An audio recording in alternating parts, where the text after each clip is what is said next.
Good morning, and today's earnings Dhamaka candidate is Polycab India. After a tough quarter in Q1, the company has managed a good set of numbers this time around. Now, talking about the revenues of the company, they have declined by around 5.7% during the quarter. That was mainly impacted by the cable wire, which is the core business, which also saw a decline. But overall, the B2C performance that the company saw was very, very strong. In terms of just quickly taking out through the numbers, the profits have increased by 14.4% on a year-on-year basis, while the margins of the company have also seen a nice expansion and have come in at 14.8% versus 12.1%. So obviously they have seen a strong recovery coming in the business during the quarter, that's the September quarter, Q2FY21, and that is mainly led by the easing of the lockdown restrictions. Overall, like I mentioned before, wire cable segment surely saw a decline around of 5 to 6% as well.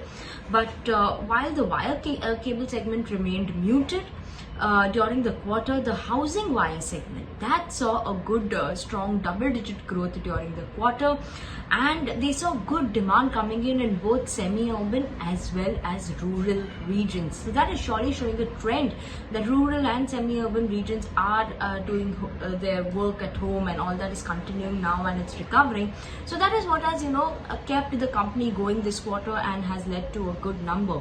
Now obviously, despite this challenging quarter, also the company has managed to see a margin expansion, and that was led by the overall better mix that the company has seen.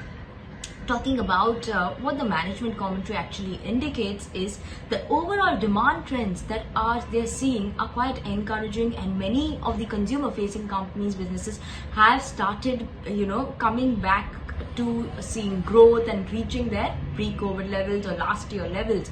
So that is surely showing a positive side, as well as the company now also mentions that they're tightening the belt further to improve the profitability of the company, but they're not going to be bargaining on any long-term brand development as well as any innovative ideas which will be coming in, or innovative initiatives that will be coming in by the company.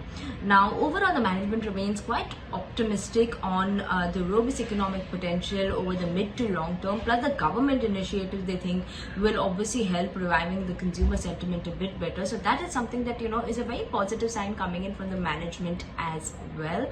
And in obviously the margins are mainly led by cost optimization measures, as well as the gross margins also have gone better. So very, very good set of numbers. Also, one important thing that let's not forget is what we don't normally tend to look at much is the cash flow of the company. And they have done a very, very good job on the cash flow side this time. That is reflecting a 3x rise in the overall cash flow from operating activities versus the last year period. And that is mainly aided by the working capital management that is the main reason that we're seeing such a good growth. And overall, that has surely led to a better performance, a good performance overall that we are seeing by Polycab this time. So surely we're going to keep an eye out on Polycab going forward as well.